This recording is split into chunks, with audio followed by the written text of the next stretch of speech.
Amaneció 1962 entre noticias de planes subversivos advertidos por el Estado y la muerte de un millonario bogotano atropellado por un bus.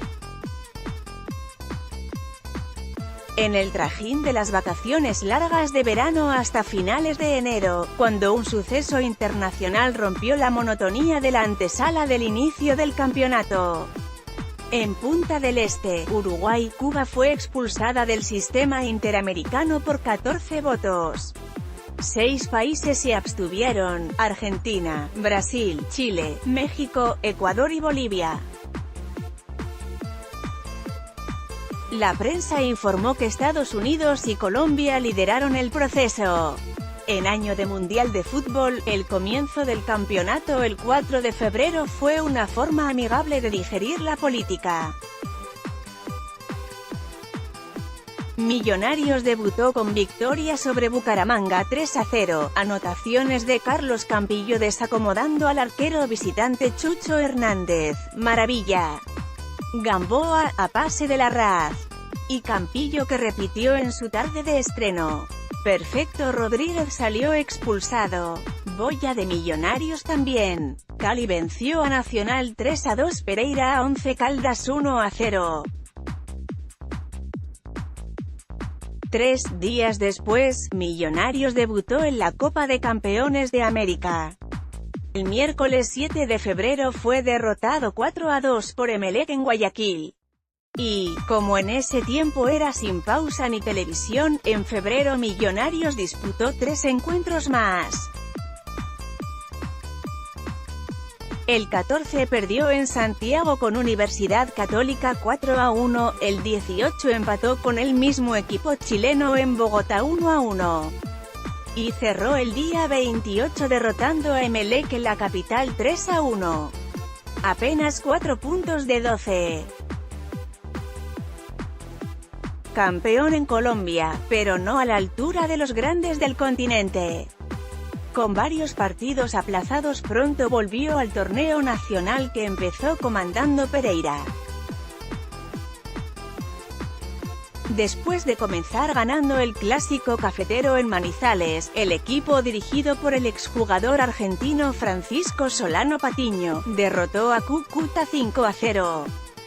Con el recordado arquero Adelmo, Achito, Vivas, Nelson Vargas, Ángel Chávez, Andrés Recalde, Antonio Rada o el goleador Eusebio Escobar. Después le aplicó 5-1 a Quindío y se puso arriba con 8 puntos con aplausos para un equipo donde Elmo Palomino, Alfredo Vega, Oscar Millán, José Eduardo Castro o Norberto Sotelo, daban también de qué hablar en el inicio del campeonato. A su fracaso en la Copa de Campeones de América, el 4 de marzo sumó Millonarios un mal regreso al torneo.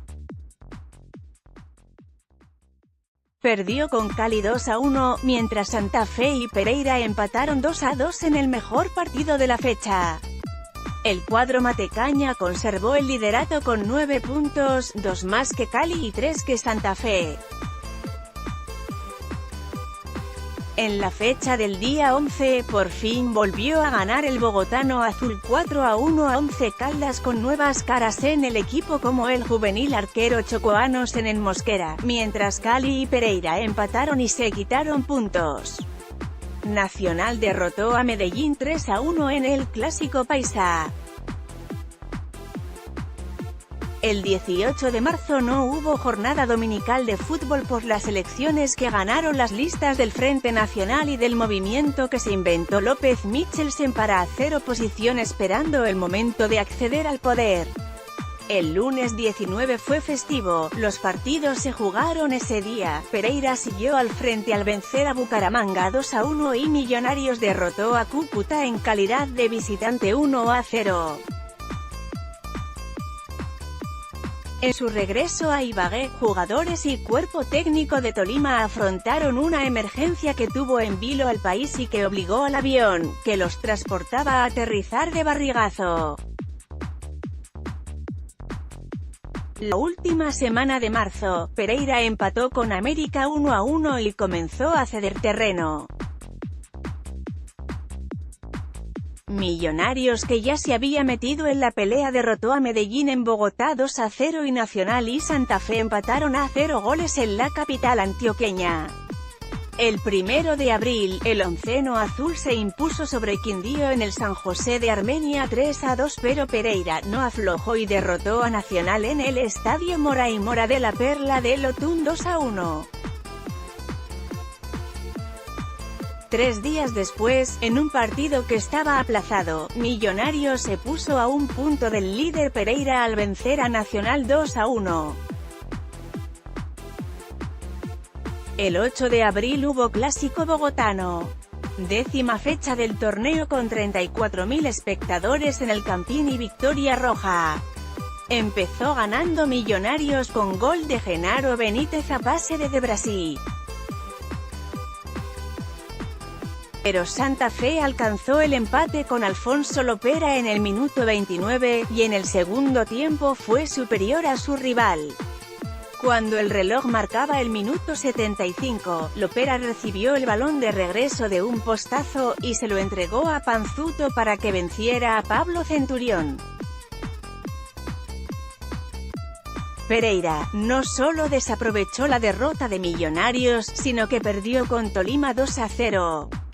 Una semana después, a pesar de la derrota en el clásico que generó comentarios sobre la competencia del plantel emergente, Millonarios viajó confiado a Pereira a pelear en el Mora y Mora el comando de la tabla de posiciones.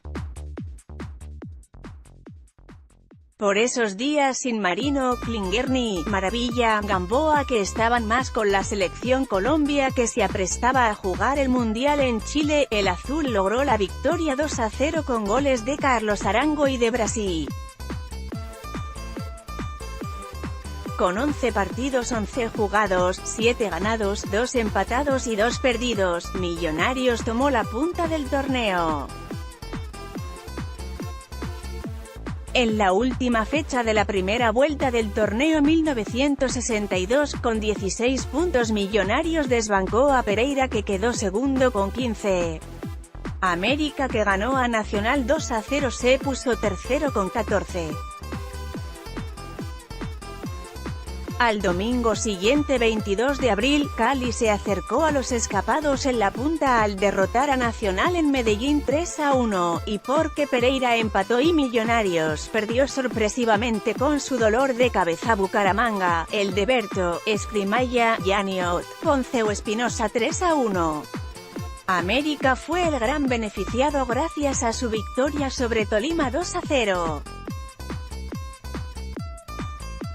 El cierre futbolístico de abril, el día 29, a una semana de las elecciones presidenciales y a un mes del Mundial de Chile con participación colombiana, dejó a 4 equipos igualados en puntos.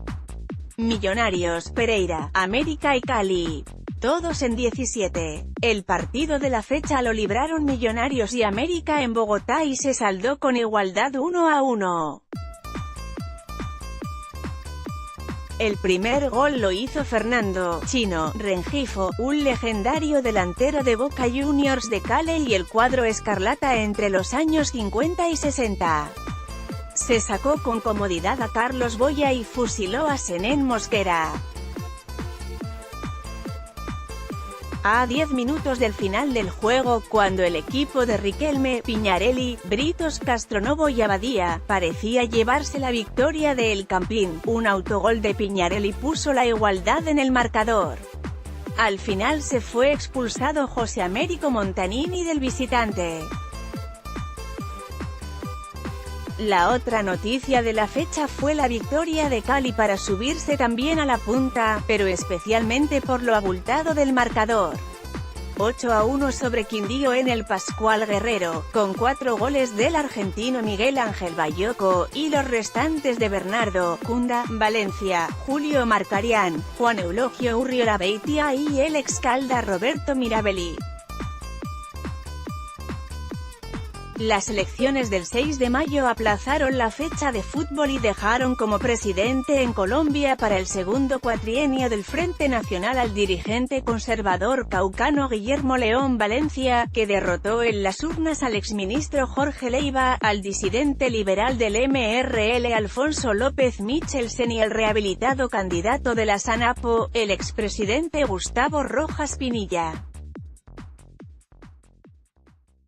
Se sentía en el ambiente el aire de confrontación política. Días después fue cerrada la Universidad Nacional en Bogotá tras agitados desórdenes estudiantiles. El fútbol estaba o para distraer o para desviar la atención o como fuera, pero metido en el entusiasmo de la gente, además expectante por el Mundial de Chile. De Europa llegaban noticias del final de su Copa de Campeones con la victoria del Benfica de Bela Gutmann 5-3 sobre el Real Madrid de Miguel Muñoz. El segundo título de los portugueses, con Mario Coluna, Antonio Simões y el sensacional Eusebio, goleador y figura. Y el final de un ciclo memorable del equipo merengue que lo ganó todo como Alfredo Di Stéfano y Ferenc Puskás. En el campeonato local, el 13 de mayo Millonarios arrasó a Nacional 5-0 y quedó como único puntero porque fue el único de los líderes que ganó. En medio de un aguacero de invierno pleno, y una cancha imposible para un buen espectáculo, a los 8 minutos, el equipo antioqueño ya perdía 2-0 con goles de Carlos Campillo 120 segundos después del pitazo inicial y de Óscar Jamardo. La goleada precipitó la crisis entre los verdolagas, el técnico José Echegoyen perdió su cabeza y el exjugador René Seguini se hizo cargo del plantel. A la semana siguiente, Millonarios derrotó al Tolima en Bogotá 1-0 y Pereira a Quindío 2-1 en Armenia. De nuevo embajadores y matecañas en el forcejeo por el liderato, aunque a partir de esa semana tuvieron que ceder a sus principales jugadores para la selección. Millonarios, con una nómina más amplia, a Marino, Klinger y Delio Gamboa. Pereira a sus hombres cruciales. El meta Adelmo Vives, y los goleadores Antonio Rada y Eusebio Escobar. El 23 de mayo, el equipo nacional viajó a Chile con emotiva despedida de la afición en el aeropuerto El Dorado.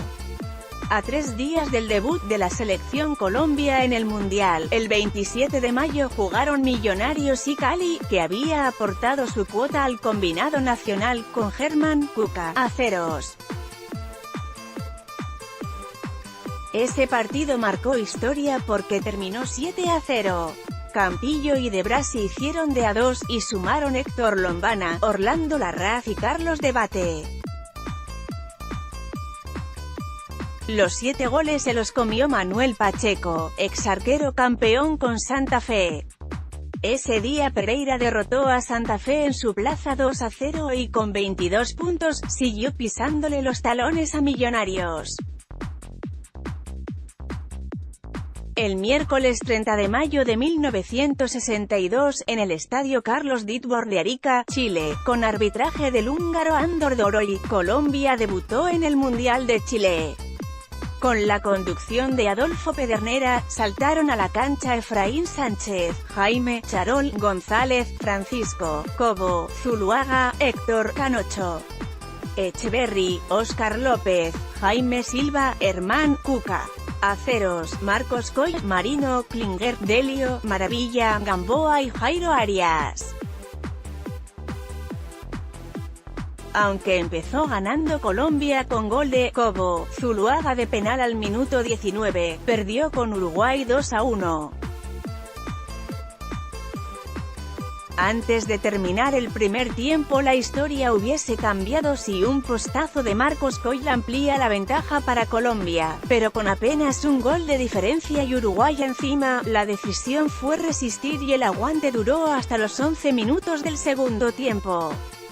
El estelar Luis Cubilla anotó para el equipo charrúa y el cuadro de Juan Carlos Coracho se llevó la victoria cuando faltaban 15 para el cierre, con anotación de José Sasia. Faltó definición, fue el escueto comentario de Pedernera. Cobo, Zuluaga quedó fuera del Mundial por fractura de 3 costillas. El domingo 3 de junio fue un día de fútbol. De partido entre la selección nacional y Rusia en el Mundial de Chile y de fecha profesional en Colombia con paradojas y recuerdos. El juego con Rusia, con arbitraje del brasilero Joao Filho, resultó memorable. Al minuto 11, el combinado de Pedernera ya perdía por 3 goles. 2 de Valentín Ivanov y el tercero de Igor Chislenko. Las expectativas de igualar eran nulas y menos frente al que ya era considerado el mejor arquero del mundo, Lev Yashin, del Dinamo de Moscú, que jugaba su segundo mundial. Un gol de Germán Aceros en el minuto 21 le dio un hálito de esperanza al combinado nacional. Con cómoda ventaja para los rusos se fueron a los vestuarios. Ese día Pedernera había modificado su ofensiva y en vez de Maravilla, Gamboa y Jairo Arias, jugaron Antonio Rada y Zipa González. Al minuto 11, Víctor Poledelnik anotó el cuarto para Rusia que parecía bajar el telón al encuentro, pero a los 22 minutos del complemento se dio la jugada imposible que revirtió el curso del juego y agregó una página irrepetible en la historia de los mundiales. El juez dio tiro de esquina para Colombia que cobró rastrero al primer palo. Marcos Colli y estáticos vieron pasar la defensa y Lev Yashin. La bola se les coló y fue gol olímpico. Un enorme tanque de animación para el equipo nacional. Después vinieron 8 minutos inolvidables. Al minuto 72, Antonio Rada concretó el tercero dejando sin opción a Yashin, y al 76, en un rápido contragolpe Marino Klinger logró el cuarto. En la tribuna y a miles de kilómetros a través de la radio, fue la locura de la afición. Vino un largo cuarto de hora y el 4-4 definitivo. La noticia fue portada en todos los periódicos del país y noticia por muchos años. Como la camiseta de los rusos llevaba 4 letras CCCP, que pocos sabían qué significaba, la típica euforia colombianista le dio una interpretación literal: con Colombia casi perdemos. Así pasó a la historia y se refirió mucho tiempo. Ese empate con Rusia fue suficiente para que los jugadores fueran recibidos como héroes. Ese día debutaron en el Mundial Aníbal Alzate en reemplazo de Cobo, Zuluaga y Rolando Serrano que jugó en vez de Jaime Silva. En medio del regocijo nacional, pasó desapercibido que ese mismo 3 de junio hubo fecha de campeonato y que dejó al menos 3 noticias resonantes. En el Estadio General Santander, en la victoria de Cúcuta sobre Tolima 4-2, el delantero uruguayo René Tideo Olaza anotó también gol olímpico al arquero Esteban Allende. En el Pascual Guerrero, no solo se desplomó el Pereira, sino que cayó arrollado 9-0, convirtiéndose en la mayor goleada propinada por el Cali. Millonarios empató sin goles con Once Caldas y se mantuvo al frente del torneo. El jueves 7 de junio terminó todo para Colombia en Chile. Con arbitraje del chileno Carlos Robles, cayó frente a Yugoslavia 5-0. Nadie más de la delegación saltó a la cancha para jugar. Por los yugoslavos, Milan Galic y Drazen Jerkovic en 2 ocasiones y Vijislav Melik concretaron los goles. En el plantel europeo jugaron dos futbolistas que luego hicieron historia en Colombia: Dragoslav Sekularrak, que jugó con Santa Fe, Millonarios, América y Bucaramanga en los años 70, y Vladimir Popovich, técnico por casi 20 años en diversos clubes. El mundial se prolongó hasta el 17 de junio, y después de la fase de grupos, se disputó con 4 semifinalistas: Brasil, que derrotó al local Chile 4-2, y Checoslovaquia, que se impuso sobre Yugoslavia 2-1. Con escasos cambios respecto a la selección campeona de 1958, Brasil se impuso en la final sobre Checoslovaquia 3-1 con goles de Amarildo, Tito y Babá. Con la dirección técnica de Aimoré Moreira, el equipo de Pelé, Gilmar, Garrincha, Didi, Amarildo, Nilton Santos y Yalma Santos repitió título y demostró la supremacía del fútbol brasilero. El mismo 17 de junio que apagó sus luces el Mundial de Chile, Millonarios derrotó a Medellín 2-1, Pereira le aplicó la misma dosis a América y Cali goleó a Bucaramanga 4-1. A pesar de los altibajos del Pereira sin sus figuras, siguió desarrollando una buena campaña. Millonarios y Cali también se sostuvieron en el grupo puntero. Una semana después, Millonarios volvió a ganar, esta vez a Quindío 4-1, mientras Pereira empató con Nacional 2-2. Con 20 juegos y 30 puntos, el equipo embajador tomó 5 de ventaja a su seguidor único, Pereira. El 1 de julio se disputó el clásico en Bogotá y el marcador lo dijo todo: 4-0 en favor del azul. 3 goles del goleador antioqueño Carlos Campillo. Como lo relata Guillermo Ruiz en su libro, Historia del Clásico Millonarios, Santa Fe, el primero de cabeza a un centro de Lombana, el segundo aprovechando un mal rechazo del arquero santafereño Bevilacqua, y el tercero por encima del mismo guardameta aprovechando un servicio limpio de Debate. El cuarto fue obra de Jorge Ramírez Gallego, que habría de convertirse en uno de los principales artilleros del fútbol nacional. Millonarios y Pereira con 5 puntos de diferencia, y Cali a 6 del puntero, continuaron como los protagonistas del campeonato. El 8 de julio se disputó la última fecha de la segunda vuelta, y toda la expectativa se concentró en el juego entre el primero y el segundo para marcar los rumbos. En Bogotá, contra todos los pronósticos, jugando de contragolpe y con un gol tempranero de Onofre Benítez al minuto 9, a pase de Antonio Rada. Tras su participación en el Mundial, Pereira se alzó con la victoria y redujo su diferencia con Millonarios a 3 puntos. El regreso de Adelmo Vivas al arco Matecaña también le devolvió seguridad a Pereira. Ese día, también jugaron Elmo Palomino, Ángel Chávez, Alfredo Vega, Nelson, Viejito, Vargas, Castro, Ayala, Cabezas, Toño, Rada, Onofre Benítez y Rogelio Bedoya. No estuvo Locomotora Escobar, que también estuvo en el Mundial, pero no jugó ninguno de los 3 partidos. Ese Pereira de 1962 ilusionó a su afición, como lo relata el periodista Danilo Gómez Herrera en su libro Gol del Pereira, con valiosos testimonios de sus protagonistas. Al concluir la segunda vuelta, Millonarios comenzaba a dar muestras de la revalidación de su título.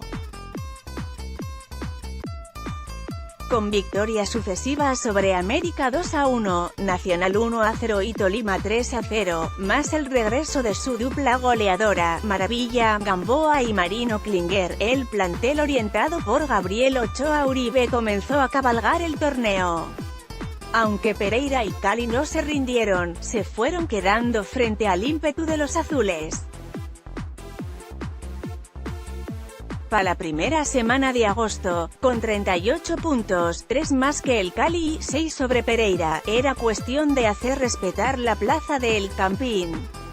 Ese mismo comienzo de agosto asumió el nuevo gobierno de Guillermo León Valencia, que desde su discurso de posesión anunció una ofensiva total contra las llamadas repúblicas independientes, como el congresista Álvaro Gómez Hurtado llamaba a aquellas zonas donde el comunismo tenía influencia. Entre otros, lo acompañaron en el gabinete ministerial, Virgilio Barco en Hacienda, Belisario Betancur en Trabajo, Pedro Gómez Valderrama en Educación, Alfredo Araujo en Comunicaciones y Eduardo Uribe Botero en la cartera de Gobierno. Por esos días se definió también la Copa de Campeones de América con 3 dramáticos juegos entre Peñarol y Santos, con victoria final para los brasileros. No solo fueron campeones del mundo, sino que también Santos agregó orgullo a los auriverdes. El primer juego en Montevideo lo ganó Santos 2-1, pero en la vuelta Peñarol se impuso 3-2. Fue necesario un tercer juego que se disputó en el Monumental de Buenos Aires y que ganó Santos 3-0 con 2 goles de Pelé, que por lesión se había pedido los juegos anteriores.